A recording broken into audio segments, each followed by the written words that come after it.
Welcome back, ladies and gentlemen. This is the Q&A show on Inside the Birds platform. I'm one of your hosts, Jason Avant. I'm here with my main man, Quentin Michael. Always good to see my brother. Say what's up to the people, Q. What's going on? What's going on, man? It's good to be back another week. I missed your smiling face, man. Oh man, I appreciate it, brother. I always try to keep a smile, just like yourself. I always try to keep a smile. This week, there's a few things that we want to talk about. This is the third show of a 5-week series, right? So this is the third show of a 5-week series. We'll be on 2 more times after this show, and we'll be back for the start of the season. Just letting you guys know, the Q&A podcast show is not going anywhere. We'll be right here on Inside the Birds, giving you that fresh fire for the season. But tune in these next 3 weeks. We're going to be uncovering a lot of things that has transpired in this offseason, talking about the potentials of the offense today. Before we get into that, we always want to give a shout out to those that are sending questions in, everyone that is rooting for us, everyone that's responsible at Inside the Birds, to Adam and to Jeff and to Hunter and Josh, everyone that's responsible. Thank you guys. And to all the fans, again, thank you for tuning in. Q, let's get right to it. First topic. Eagles offense. The biggest addition this offseason was A.J. Brown. Pro Bowl caliber receiver, Tennessee Titans. Everyone was shocked when the trade happened. What do you think about the Eagles offense now that they have A.J. Brown as a solid number 1 receiver? Yeah, it definitely adds, I would say, credibility to this offense. They have a bona fide number 1, bona fide.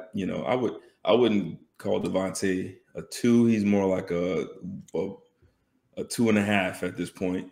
Well, 1.5. 1.5. Yeah, there you go. And I mean, you got your 2 stalwarts outside. You got a running game that's good to go. You got tight ends. You got everything in place. But A.J. Brown was that missing piece that we've been talking about. That dog that'll just go out there and fight for the ball. That'll get off a press. That'll go catch the tough balls.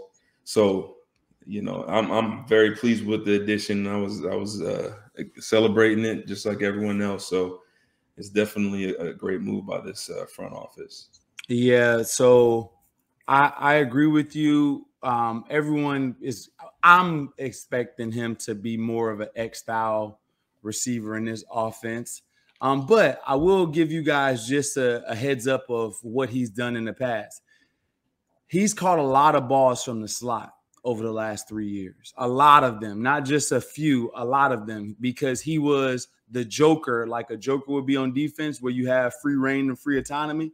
It looks like he had the power to veto on his offense, meaning that if the ball was going to a certain position, that he would have first right in that play. That's what it looks like to me by watching the tape, because he's in a lot of different spots. He's lined up at X, sometimes he's at Z, but he caught a bunch of passes in the slot. Now that opens up the offense for a lot of different things. Now pieces are interchangeable. You got Quez that played the slot last year, who's naturally an outside receiver. You got Devontae Smith, who played the slot in college and a little bit last year, but it played outside receiver. And then you got a guy like A.J. Brown that have played everything. So you got a bunch of interchangeable pieces. Every quarterback and every offensive coordinator's dream is to have a bunch of guys that know everything. Usually it doesn't work like that in the National Football League. It's always a few that just know one position. There's, the wily veteran that knows them all. And it's normally not like this. So it just lends to the versatility that the offensive coordinator could have by bringing A.J. Brown here. As far as him being an X-receiver, let me just break down what an X receiver is. The X receiver is the split end. Back in the old day, that was the language they would use for receivers, the split end, the one that was on the line of scrimmage, the one that was opposite of the tight end. That was the split end. The Z receiver was the flanker receiver. He was flanked offside the ball. And the X receiver has to be very versatile when it comes to hand-to-hand combat. It's a big difference between a guy being 2 yards away from you at the line of scrimmage, like a flanker receiver, and then a guy literally about 10 inches away from you at the line of scrimmage, just making sure his face mask is not in the neutral zone. That's the only thing a DB is trying to do, right? But he's trying to get as close as he can to you. So having a big body like his, having the ability to be quick and to be to make people stumble when he hits you in routes is huge, right? It's huge. We seen the X receiver like Todd Pinkston, right? He can catch the ball down the field, but the intermediate stuff, he get knocked around a little bit. And I'm not coming at Todd or anything. Thought he was a really good player for the Eagles. But when you get that slender frame, it's a little bit harder. You get that bigger body like that, it can be a bit special. It can be special. But again, I'm trying to figure out where they're going to use everyone. Yeah, I mean, and like you said, I mean, that's a good problem to have, and probably one we haven't had in quite a while, right? So yeah, that's good. He do have Q from what you're looking at over the time as far as weaknesses. Have you seen anything in his game that you would consider a weakness? I mean, the biggest thing, the biggest glaring thing for me is the injury issues. I mean, he's missed. Let's see, he's career 43 games. Each year he's missed multiple games for different injuries. So that does worry me a little bit, especially the price, the price tag. You got $100 million contract, and you expect him to be able to play every game. You expect him to, be available for every game. So that's probably my biggest worry. Outside of that, I do worry about the game plan and how he's going to factor into it, especially with this, with what we're considering is probably going to be still like a run heavy play action pass type of offense, which is what he came from. But like we said last week, I think it was last week, we talked about where you got all these weapons and you're built to spread it out. You don't want to, bring a guy like AJ in and kind of waste his prime. So those are my two biggest worries. Yeah. I think those are valid concerns. The injury is definitely on my thing, right? Or definitely on my list of injury concerns, right? We have a guy that plays as physical as he does. And for the Eagles fans that don't know, this is a guy that averaged 20 yards a catch in 2019, right?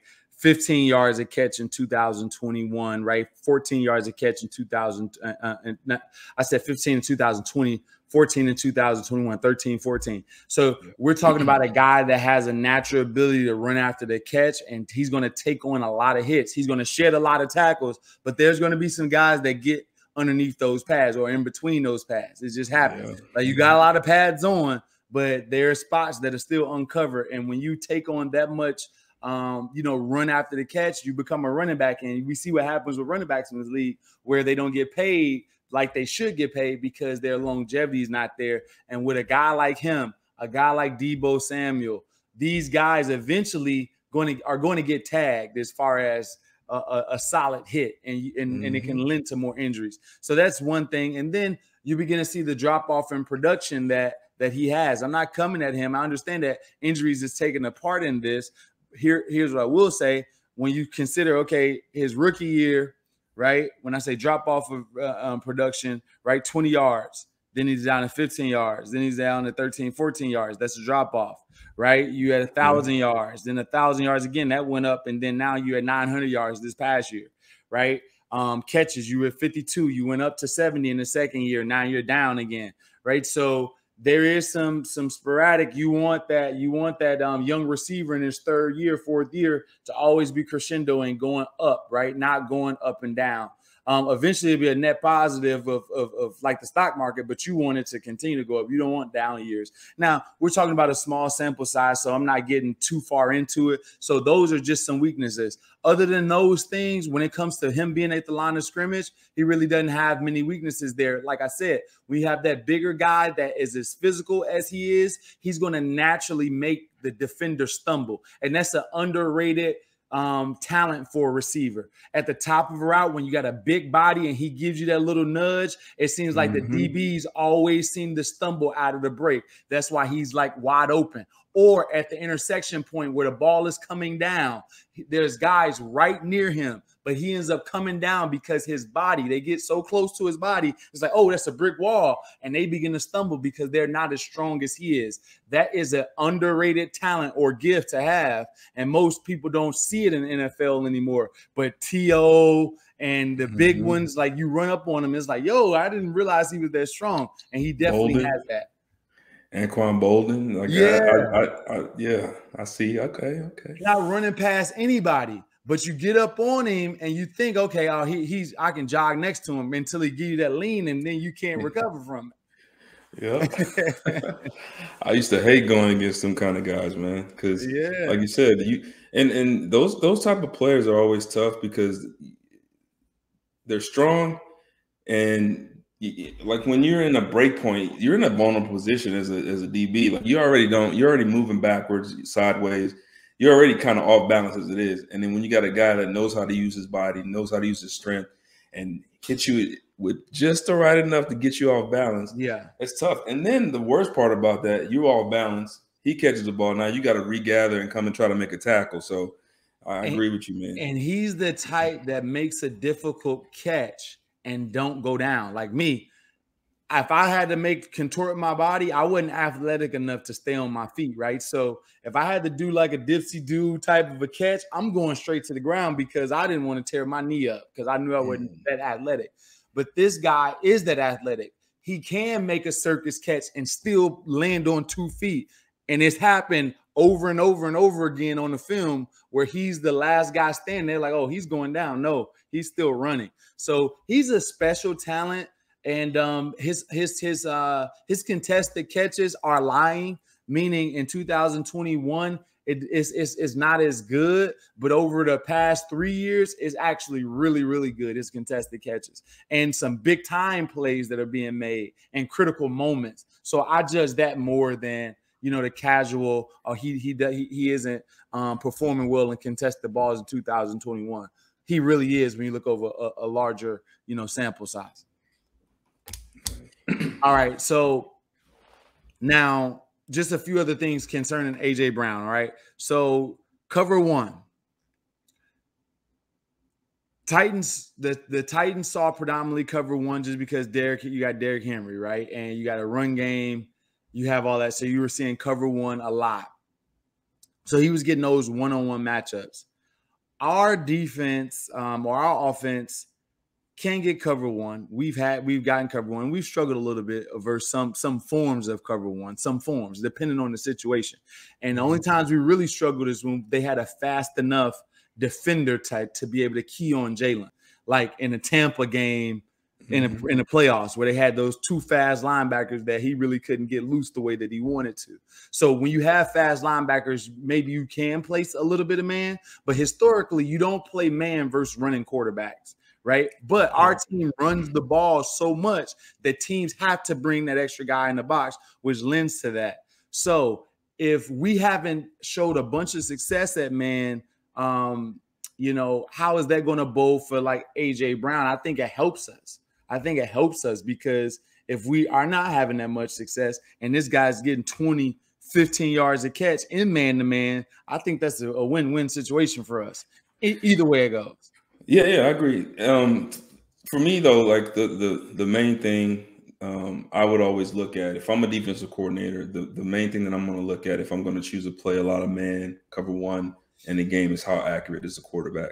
And that's going to be the key this year for the success for this team and for AJ. If Jalen comes out and he's accurate, especially early, because a lot of teams early in the season they're going to test him. They're going to say, okay, how accurate is he?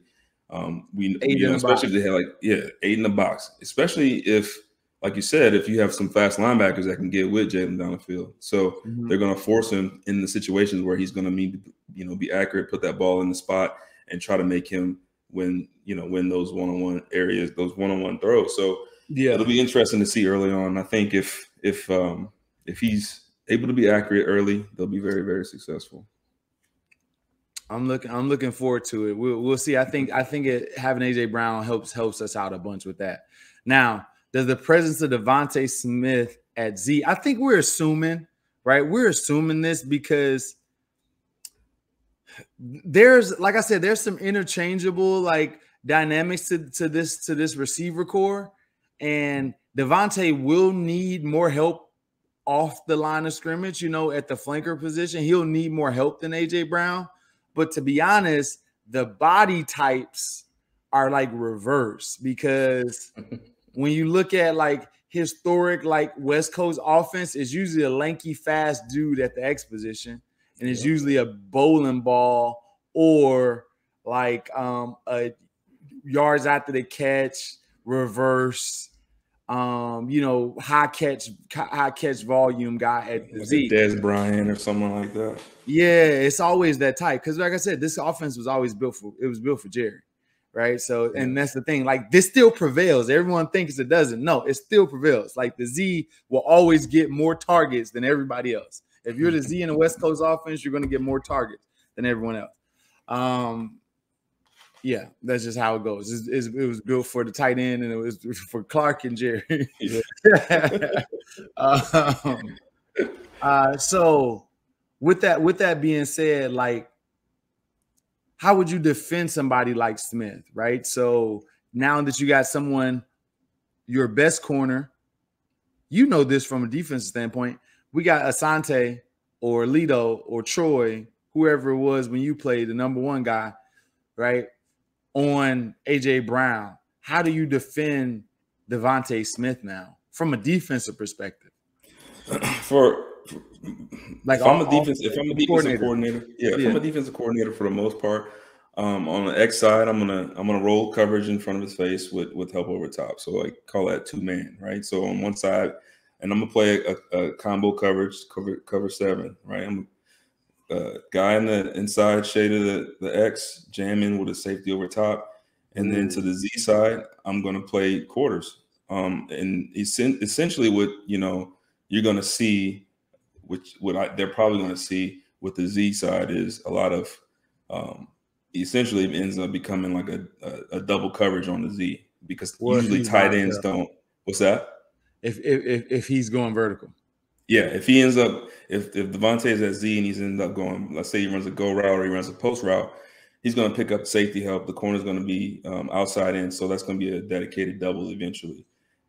So if I'm going against this team, I'm making sure I got somebody in AJ's face all day, and I'm going to make sure I get a double coverage on Devontae as much as I can. And I'm still going to try to press him, but being a Z, sometimes they can motion him, they can put him in a crack position and get him off of that stuff. So it's hard to get those matchups. But I'm a big proponent of getting that double on the Z. You know what? That leads me to a point. This is going to take us on a little bit of tangent, but I had this question for you, because it always perplexes me, and it actually is irritating to me that no one has ever really figured this out. Because if you're going to roll coverage to a guy, you don't need your best guy on him.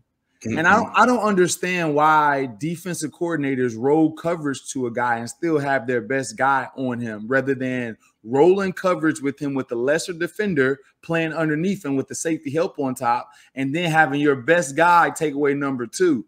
I think that's a more plausible winning solution than just putting your best guy on him and you got a safety over the top. I think it's wasting too many resources. Yeah, absolutely right. I mean, I wouldn't do. The only thing I would guess, because some corners they only like their one side, right? So if you're a left corner and you only play left, a lot of them don't like to travel. So that would be the only reason. You got divas at DB too. Don't be holding us in the room telling us we the only divas in the room. I know the divas in DB room too. Got plenty of them, man. That makes sense. That makes a lot of sense. Yeah, because if you get used to a stance the entire time, like I know as a receiver, as I got older, I like running slant routes on the left side more than I liked on the right side. Like, even though I was good at both of them, it's like you got certain comforts if you were choosing. If I was choosing, I would like to be running an in route going right than I would left. You know what I mean? Just things like that, depending on the quarterback. Yeah, like depending, because my right hand can be on top. You know what I mean? It's the easier catch. like different things. Like, can I do it all? Yeah, I can do it all. And I worked on my weaknesses to the point. But if then you know, little details like that. If Marty was like, yo, what hash you want on Jace? Put it on the right hash. Give me a slant. Okay. Like, you know, like if it was coming out of and we had a chance to choose, hey, Jason, this slant coming up. Which hash? Right hash. All right. You know, that's how it's gonna be. It's like a field goal kicker. Makes sense. Yeah.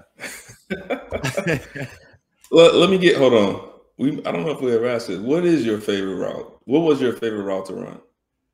I would say we called it a Detroit route, but I may have been covered on a route one time in 10 years. It's when you it's off of a deep over. So if the viewer can imagine, like I'm in a slot and I got an 18 to 20 yard deep over, and I have to be in between the sideline. I have to be in between the numbers and the hash on the opposite side of the field. And I got 18, 22 yards. So I got to climb a little bit, give a little head fake, and then go over, right? That's a deep over route. We had a Detroit off of it, meaning like, so you hit the deep over, you hit a couple bases going in, and then you go in like right to the front, like 2 yards inside the near hash, and then you break it back out. Man, when I say that people will be on their face off of that route, I'm talking about like literally on the ground. So I used to love that route. I hated that route. Yeah. So because it doesn't happen that often, you're going to get 7, 8 of the overs before you get one of those. So when you get it, you're going to get it by freaking 20. Like I'm pretty sure it was probably a 30-yard gain. Like on that route, I probably had average 30 yards a catch on that route. Yeah. You know what I mean? Just on that one, just because you're going to get a little bit of yards out the catch, stuff like that. I like that one. And then I used to ad-lib my routes. So I like all of them, really, because I never really ran the lines after my first couple of years, after coach gave me the kind of autonomy. I used to love the strike, too. So, like, we run a basic route, and the guy cuts you off. I knew it was cover 2 man where he's not going to let me get inside position.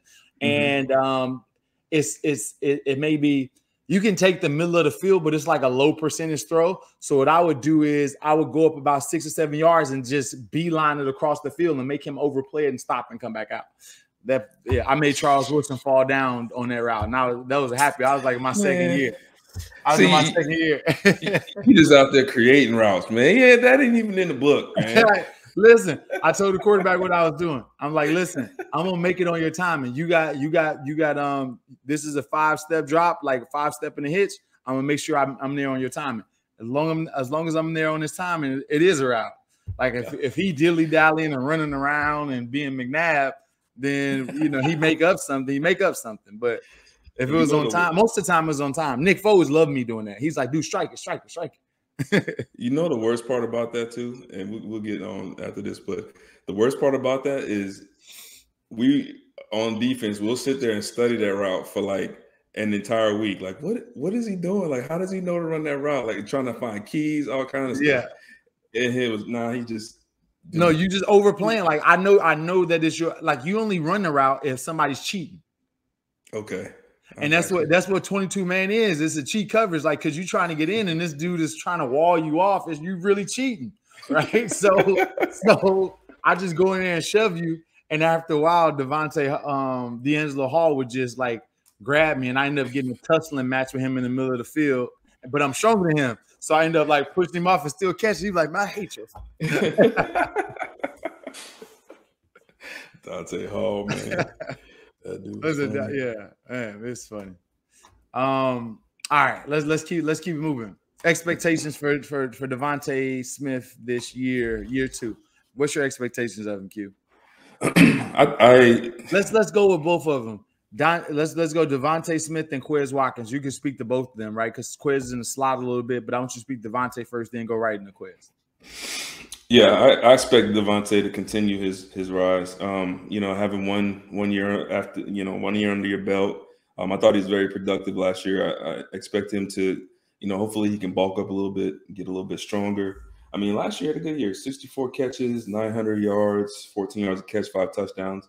I like to see him, get close to if not into the double figure category with the touchdowns, and you know, it's funny because it all depends on, like we were talking about earlier, where he's going to be playing. I didn't watch a whole lot of him in college. I didn't know he played that much slot, like you said. Yeah, so he can play slot. So it's going to be interesting to see. So I'm expecting him, you know, hopefully he can get up, you know, get close to 1,000 again. But I'd like to see him catch more touchdowns. I'd like to see him get close to the double figures in the touchdown category. So, and then Quez, you know, I know you love him athletically. I know you love his game. I know he has a lot of potential. It's just catching, like concentration. Yeah, know, he's got to work on that. I mean, that's a big thing, and he's not going to get many chances, to be honest with you. I mean, yeah, we got 2 stars at receiver. You got Dallas and slot. So he's got to take advantage of every opportunity he gets. He cannot have any more drops, especially those big drops too. Yeah, hey, big drops. Like down the field, game-changing drop. It ain't like a flat route. It's just first down. We got through 2 more downs to figure this out. Yeah. You know. Yeah. Did you complete your thought there? Yeah, no, yeah, I'm done. I just that's my 2 biggest things right there for those 2 guys. All right, just to piggyback on your DeVonta Smith deal. Here's my thing, right? So, and I love DeVonta Smith as a player. I think that you're right when you say that we need more touchdowns and production. Catches are going to be Denver. Yeah, like it was a few.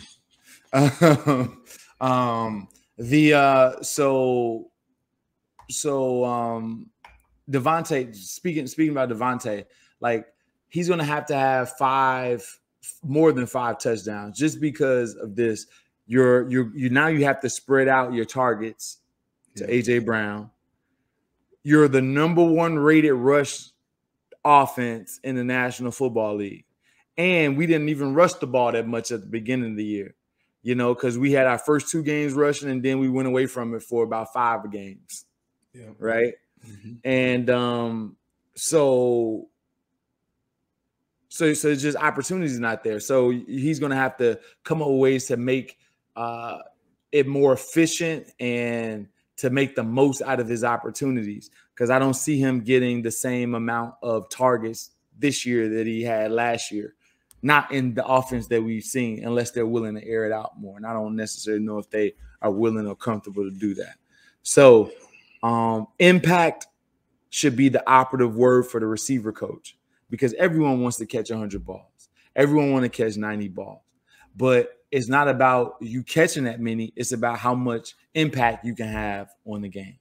Mm. And I think that's the word that you preach to them. It's like, listen, we're here for one another. I want you guys to have impact. Now, you may not get 100 balls in this offense. You can get 50. You can get 60. At that 50 or 60, can you get close to 800, 900, 1,000 yards from that?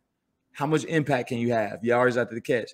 With those 50, can you score a touchdown every 7? Mm. You know what I mean? Every seven of them, which will put you at around 7 touchdowns or so. Like, that's the type of thing that you preach to these guys if we're going to run the offense that we ran before. So I'm expecting him to have more impact on the game than just a high volume target guy, just because he's going to have some some looser coverage because of AJ Brown.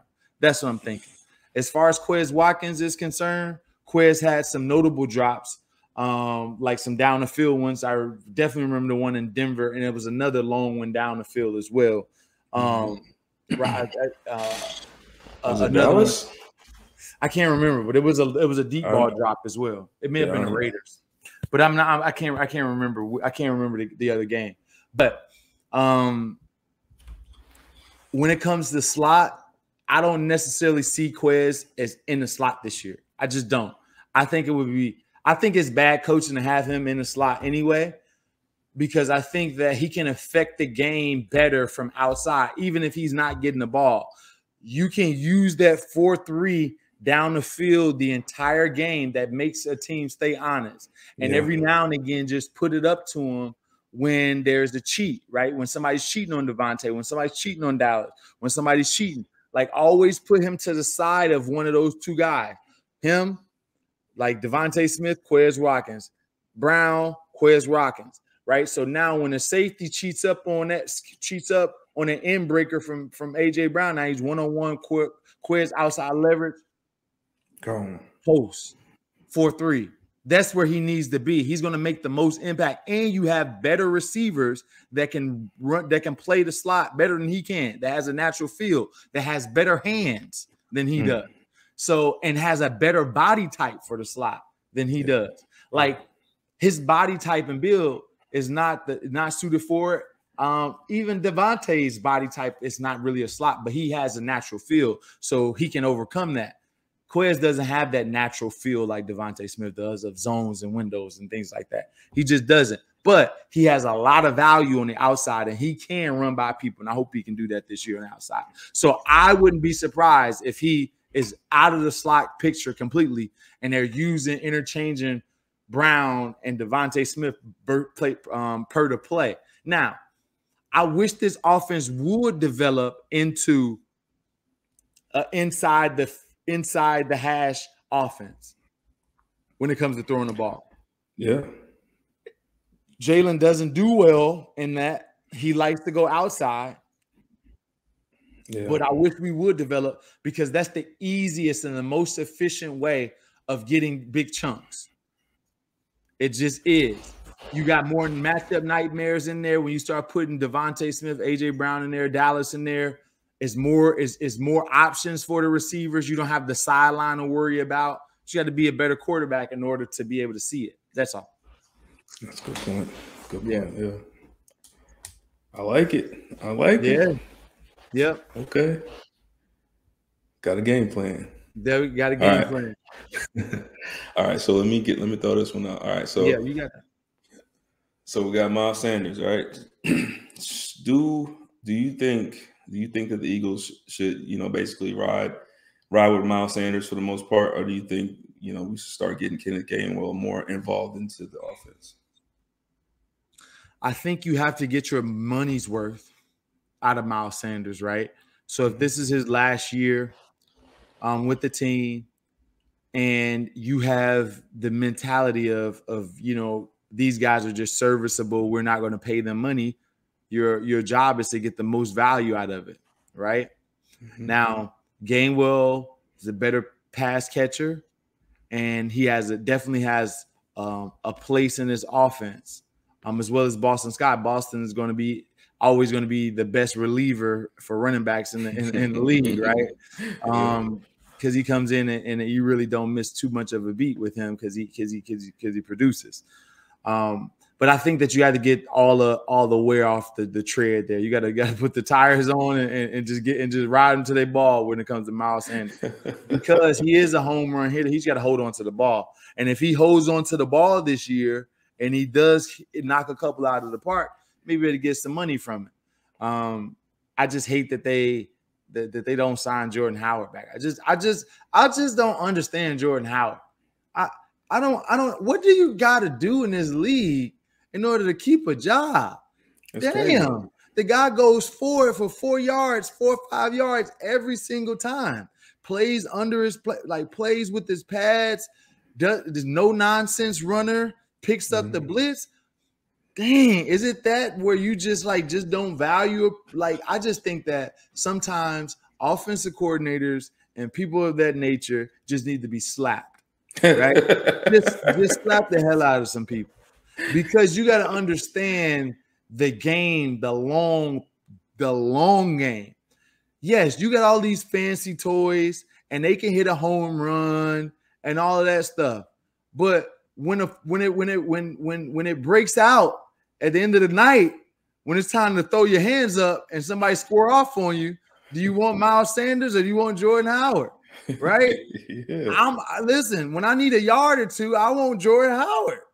I love Miles, but Miles is for the pretty. He's for the summertime. I'm gonna pull out the Corvette with the drop top.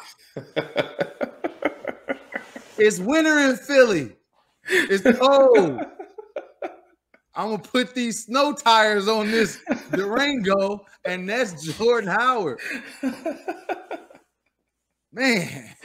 Oh man. I love it. I just don't get it sometimes. It makes no sense to me. I don't know what else the man can do. I mean, what else can he do? Like I know sometimes that he's going through injuries and all those things, but every year he gets in there, he does well. I don't know what else do you want him to do, Coach? I don't know, man. Yeah, we'll see him again this year.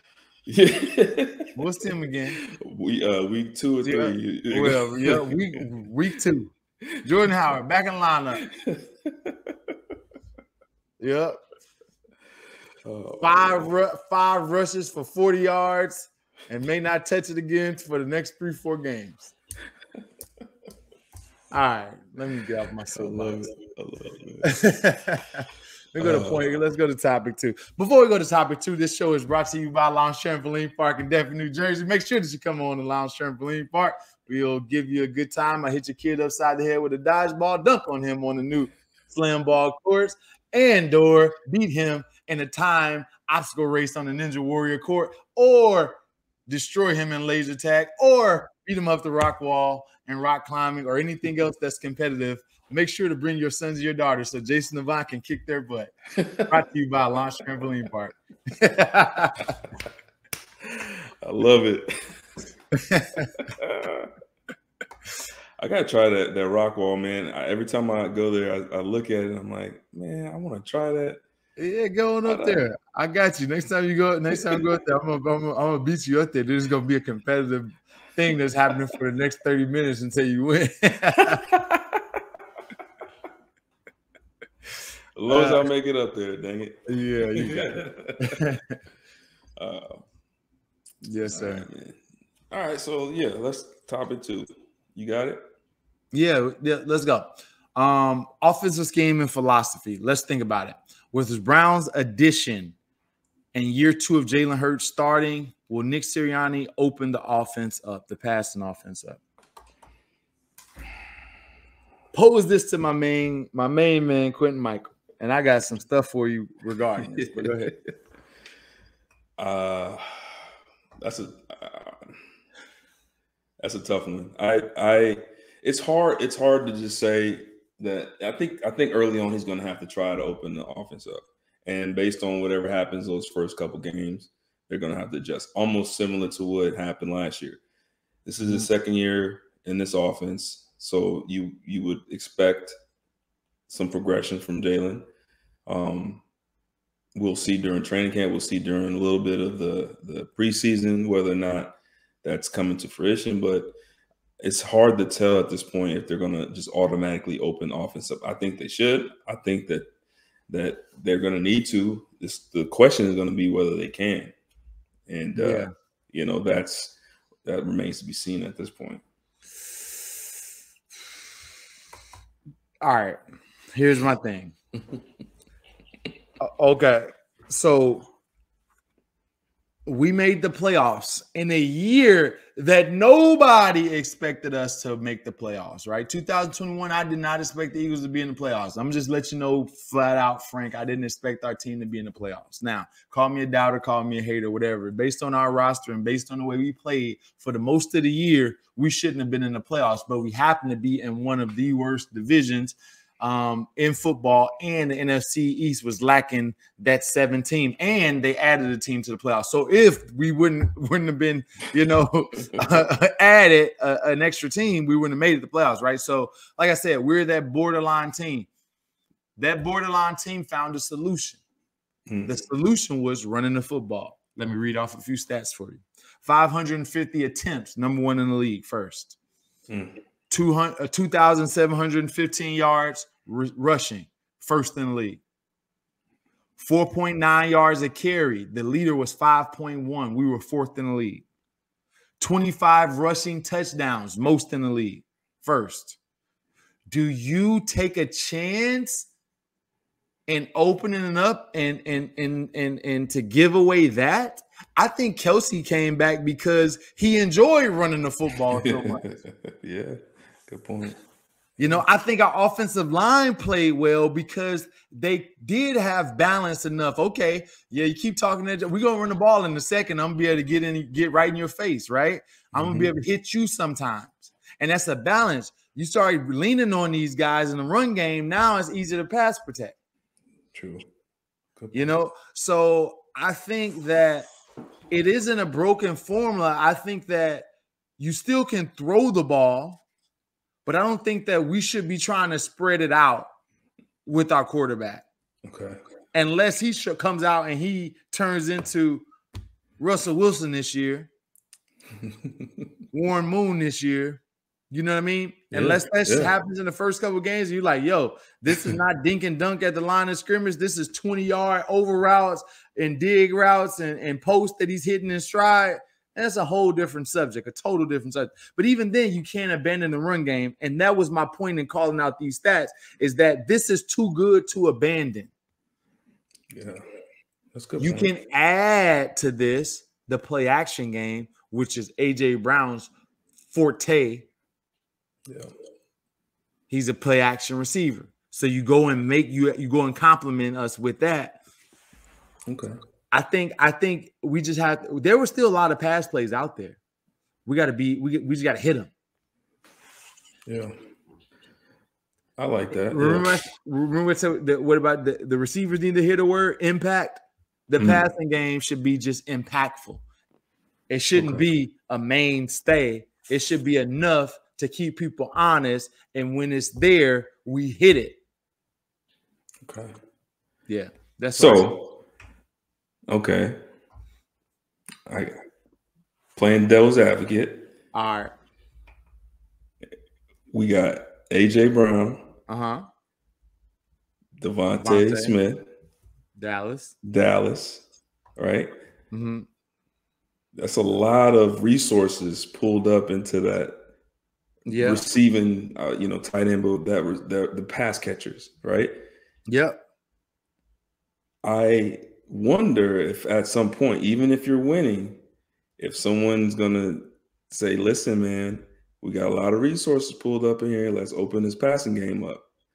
We know that to be true. It ain't like if somebody will say it. We know that this regime, ownership down, is in favor of passing the football.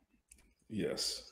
That's their preferable way of winning games, is passing the football. It's not only it's known within the organization, it's known outside the organization. That's why it took so long to just do what needed to be done in the beginning, which is run the ball. Because it worked the first 2 games running the ball. They were second in the league in rushing after 2 games. Right? And then they went away from it completely because of the way they want to win. Yep. And then they had to get back to it in order to salvage the season.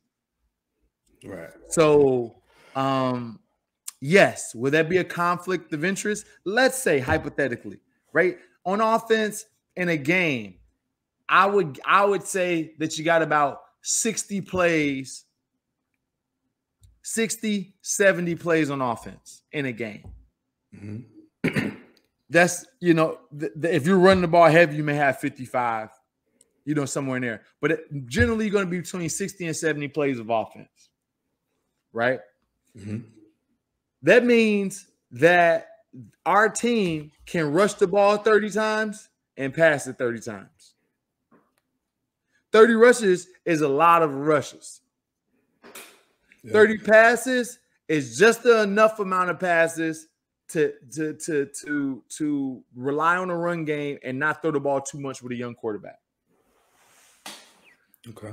Can Jalen, with 30 targets, can he complete between 20 and 24 of those? Can Jalen be 60? But can he complete 24 of those? Be in the 64, 65% range, 70%. Can he get there? Can he complete 24 of those? And that's the thing. Now, if he can complete 24 of those, I got 3 mainstays right? Dallas, Devontae, and AJ Brown. Everybody else can kick racks about targets. They'll get them when it comes, right? Yeah. If I can get those guys out of those 30, if I can get those guys 8 targets apiece each game, I think they'll be happy. Now it's your job to make the eight count. So if I give you 8 targets a game, that means that it's your job to bring home 5 or 6 of them. Mm-hmm. That's the way I'll look at it. But the thing is that will a quarterback be accurate enough to get 24? Now, if he's getting like what he was doing last year, he's getting 16. Yeah. Now people mad as hell. Yeah. And that's the worry right there, especially early on, right? Yeah. Yep. All right. What can you do? So let me real quick, because I want to know what you see out of this, right? Jalen's style of quarterback play. Because I kind of equate things based on systems. I know West Coast system, Norv Turner type offense, McDaniels.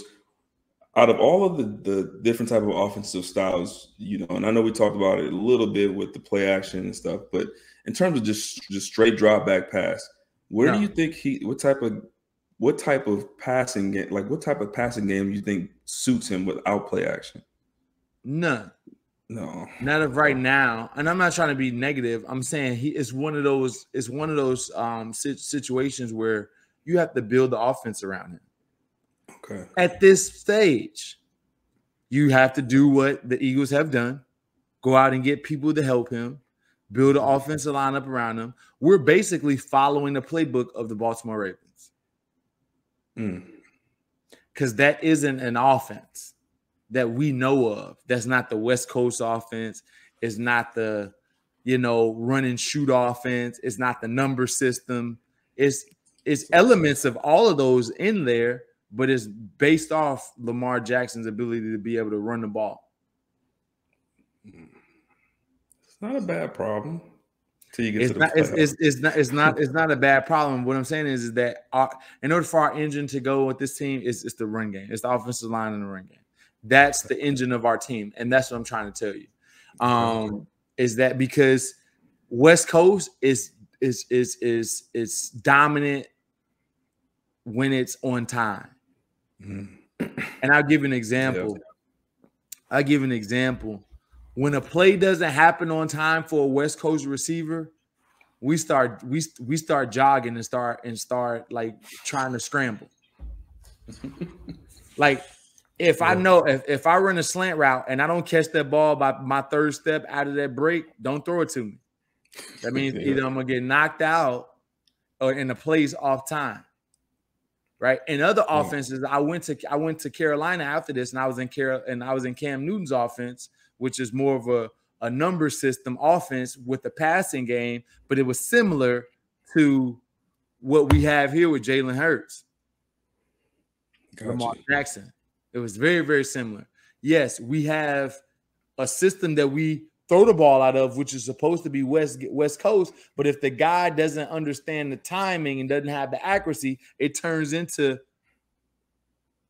something that's off time. And now you need off-time players and off-time receivers. Like, I just wasn't used to it. And then maybe our guys are used to it. Like a guy like Hollywood Brown for the Ravens, he just keeps running around. That's good. And these guys they'll learn that. They'll learn to do that. And you got to do that because the play may not be on time. Okay. When I got to Carolina, it used to piss me off because I'm like, dude, I've been open for the past 5 minutes, but you want me to run some more for another 5 minutes of this play. Yeah. Cam, I love Cam, but he definitely wasn't studying the playbook like that. No, his talent. All right. Let's see. All right, where we at, man? We got off. My bad on that, man. I just was curious, man, because What hurts, man, I can't pick up what style he'll work with. Like, so here's the thing. They're going to train him to be on time. They're going to train him to get the ball up quicker. And if anybody can make up the gap, it's Jalen Hurts. If anybody can make up the gap, it's Jalen Hurts. Because there is a gap, and it's not as small as people think it is. And I know we like the optimism, and I'm optimistic about the season. I want his development to grow. Everything is on Jalen Hurts this year. Everything. Because there is only one other weakness that the team has. And that weakness you still can win a lot of football games with. I've seen teams win, football games with safeties that right? Yeah. I've seen football teams win a lot of games with people with safeties we didn't know. So if that's our only concern on the defense right now, because the linebackers have been addressed for the most part, the defensive line is over addressed. The offensive line keeps building. The receiver core has been addressed. The tight end room was already solid. The running back room is solid. The only thing left is the quarterback play. So I'm hoping that he can grow and develop, because everything is on his shoulders. Yeah. Everything is on his shoulders. And if anybody can do it, it's him. So they're going to train him to wear the West Coast of getting the ball out on time and not delaying it and getting the ball up quicker. Because those are things. Like, he's so confident and he's cool, and last year he didn't understand the tempo of the play. Like, when I dance, and this is a fun fact for you guys, I dance salsa a lot. And if you get a beginner follow a person that you're dancing with, they know their basic step, and when you try to turn them, they try to turn on their own timing. No, you got to turn to the timing of the rhythm. That's it. The game has a rhythm to it, right? You can't just turn when you want to turn. No, you got to get the ball up when it's time to get the ball up, the timing of the play. And it's the same way at quarterback.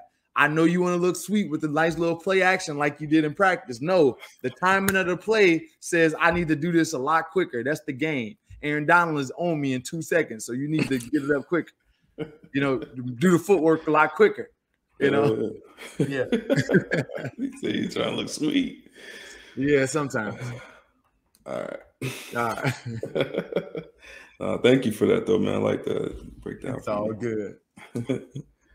We can get in right. Let's get right into the tight ends, because we beat Jalen up.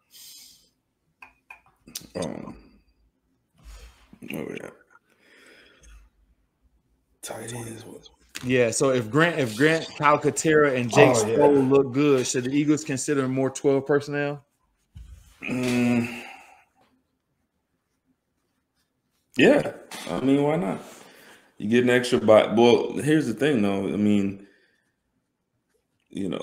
Jake is more. If you correct me if I'm wrong, Jake is more of a blocking guy, and and Grant is definitely more of a pass receiving type tight end. So you're not really gaining much going 12 personnel.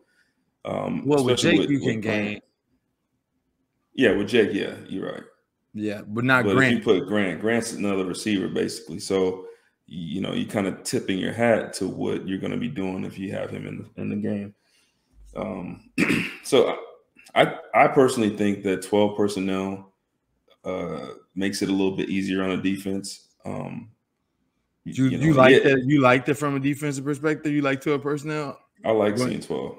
Yeah, because you can only get so many different combinations of routes, and as a safety, my biggest worry is going to be a tight end who usually isn't as fast. They are bigger, but you can, if you know what you're doing, you can body up the guy. You can, play to his route concepts. They don't really run that difficult of a route tree. So for me, I'd rather see, as a defender, I'd rather see 12 personnel than any other personnel. What 11 personnel running?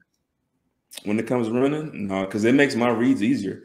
If a tight end, if they come out 12 personnel, both tight ends are on the line of scrimmage, that's an easy read. He's in the 3-point stance. If he's blocking, he's either lunging down or he's, climbing up to get a linebacker. So I know right away it's run. if it's in a big wing situation where it's like 12 personnel, you got a tight end with a tight end stack kind of off the ball on him. To me, that's two things: either play action, deep pass, deep route, because you got a max protection, or it's some type of run scheme to the tight end side. So if I'm lined up to the tight end side, I'm thinking, okay, game on. If it's run my way, if I see both the tight ends, engaging right away, blocking, I know it's run.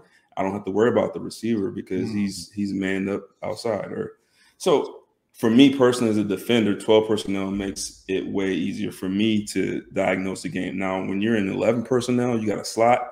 It could be anything. It could be screen. It could be a run. It could be play action. It could be over routes, like you said. It could be the over with the comeback out of the Detroit route. Like, there's so many different things you have to worry about, especially if you have a slot. Like if you have AJ Brown in the slot, because now you got to worry about him blocking. So for me personally, I don't want to see a whole lot of 12 personnel if it's not needed.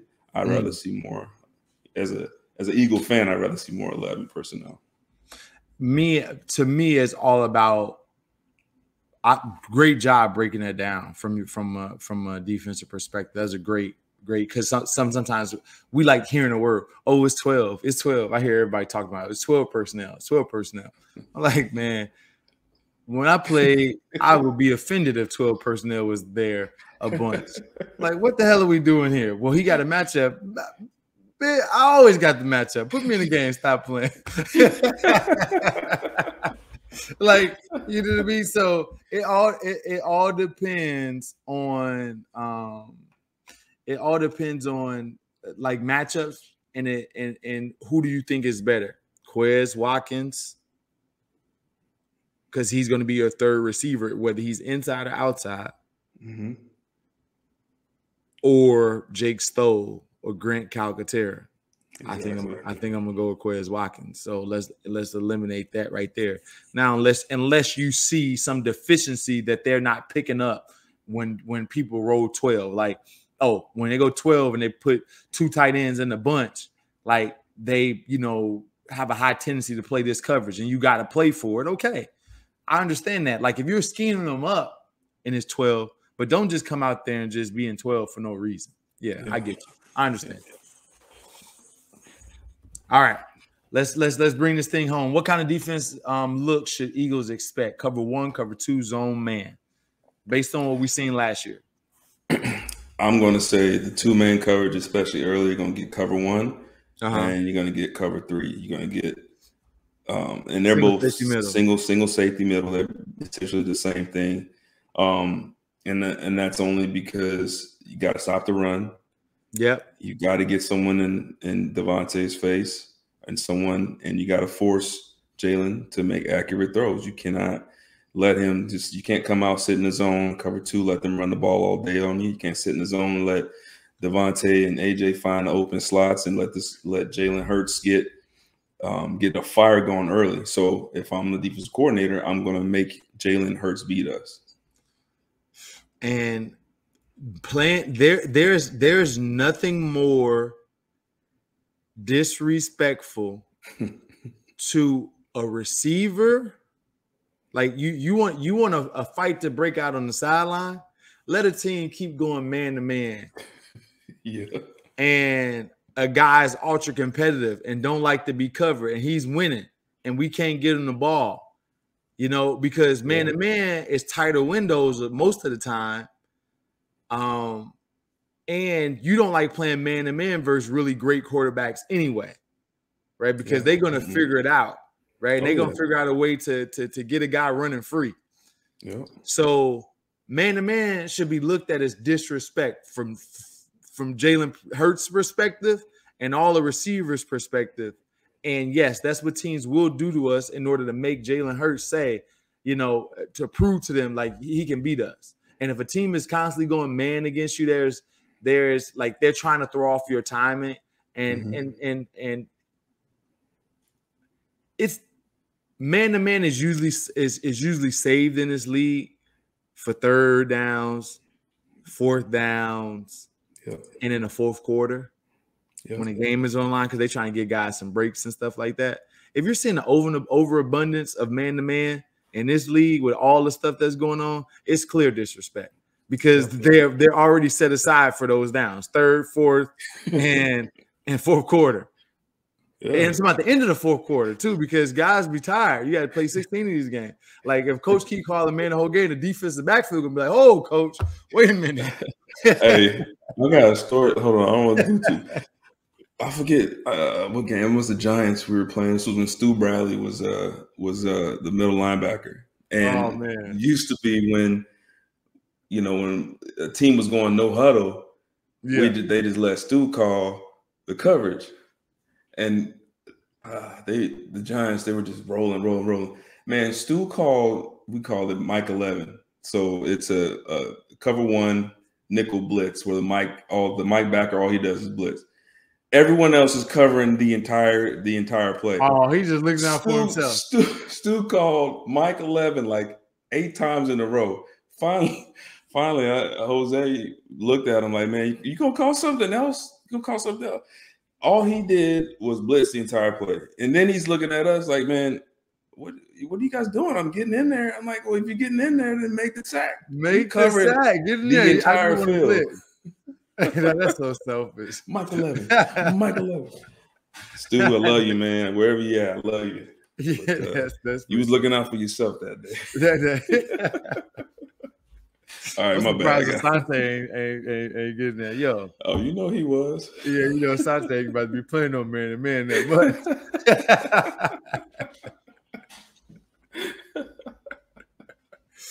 Oh, man, that's some funny stuff.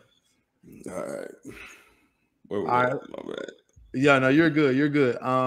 Teams played man-free most of the time, right, last year. I think that's going to continue like we talked about until Jalen can prove it. Who's going to be their third down, the third down receiver? I don't necessarily know if you always need a third down like dominant receiver. I just think that the big body with with AJ Brown is good. Devontae, Dallas, they have to go to that. Greg Ward has definitely shown himself to be reliable. But again, when you start drafting guys, this many guys, and putting that many resources in the position, you kind of phase him out kind of naturally, so he doesn't get the run as he should. And he's been asked to be in some tough situations. He had some mostly catches last year, but he had some critical drops. And part of the reason for those drops is that he's coming in the game, cold. Because, he's just coming in to catch a pass. It's like it's tough. It's tough being that. Everybody can't be Robert Horry, come off the bench, then hit a big shot. Like, it don't work like that all the time, It just doesn't. Yeah. Some people got to be warmed up into the game. So Greg Ward can do it. Also, Devontae and AJ Brown, Dallas got it. I think it's going to be shared, not necessarily one person. Okay. Yeah. I can deal with that. Yeah. And then the last thing, red zone offense. I think that this team should be good in the red zone because any team that runs the ball efficiently is a good red zone team. Like when you're leading the league in rushing, usually it's going to go hand to hand with, especially with 25 touchdowns. Usually that team is going to be better in red zone than a normal team because the mindset of an offensive coordinator, and this is for those that when you're watching the game, the mindset of an offensive coordinator is that as you get closer to the red zone, the harder it is to pass. It's extremely hard to pass for touchdowns inside the 10-yard line. Extremely hard because the back line defenders, everyone's there tight. So a lot of times when you don't rush the ball well, most offensive coordinators are going to try to get into the end zone from the 20 and the 15 because you got more space to get it in there. That's why you see so many plays thrown into the end zone from the 20 and 15-yard line because they know that this is the optimal time to get in there while there's when there's more space. Good point. Well, when you can't run that's the solution when you can't run the ball. And that's why Coach Reed, when he was here with the Eagles, we struggled in the red zone so much is because we didn't have good red zone rushing attacks. Yeah. Unlike this team is a good rushing team. So therefore, red zone shouldn't be a problem. They should be good in the red zone. And it should get one-on-one matchups. And especially if we're saying that teams should go one man-to-man, this is an A.J. Brown, feast down here in the red zone. Can't wait to see it. Yeah. Yeah. This is simple to me. Get the ball to AJ Brown, Devontae Smith. Dallas guy can touch it too. I only want them 3 people catching the ball the whole year though. What about Quez? He can get a couple, but that's messed up. No, that's not in a bad way, but that's what you said. We have to be successful, right? That's the thing. I'm always about what's best for the team, and I think what's best for the team is to focus on them. Like Coach Reed came to me and told me, "Say, listen, Jay, I gotta get the ball to Jeremy and Deshaun and Shady and Brent on first and second down. You're not gonna get many targets. You may get 4 or 5. I'm gonna design a whole third down game plan around you getting the ball number 1. You may not get it, whatever it is, but like I knew that was my role. And what role does Quez have right now?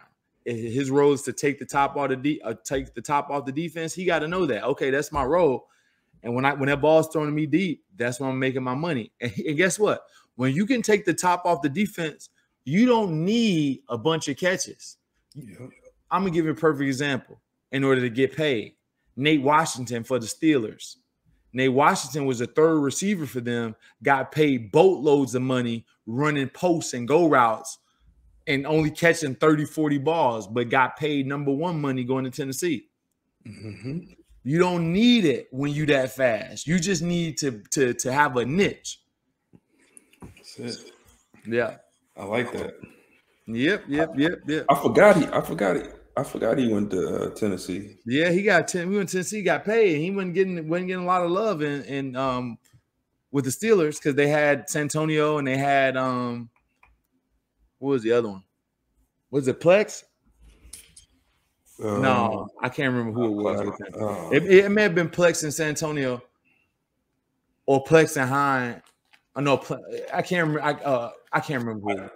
Emmanuel. Well, yep, because Antonio Brown and Emmanuel Sanders. Antonio Brown and Emmanuel Sanders. But they came in the same year, so it was San Antonio time. Yeah, it could have been both of them. But yeah, when they won a Super Bowl, Nate Washington was there, and I don't think Antonio was there yet. So it was Santonio, Nate Washington, and one more person when they won a Super Bowl against the Cardinals, and Nate Washington was on that team. I know. Yeah. I'll get it. But yeah, all right. It's all good. But that is our show, the Q&A podcast. We thank you guys so very, very much for tuning in. Remember, we have 2 more shows remaining after this, and then we're going to take a break until the season starts. Remember to send your questions to insidethebirds@gmail.com. We got to make sure that we get some more questions on the show. Coming up in these next couple of weeks, we're going to answer a lot of you guys' questions. And thank you to everyone that's tuning in, to Jeff and to Josh and to, Hunter and everyone else, Adam, that's responsible Inside the Birds. Thank you guys. Q, you got the last word. It was great, man. Great night. Hopefully everything we talked about comes to fruition, and this team, is looking good in the season. So, as always, great time, man. I'm getting tired now, falling out. Good night, everybody. Go do your homework, you. All right.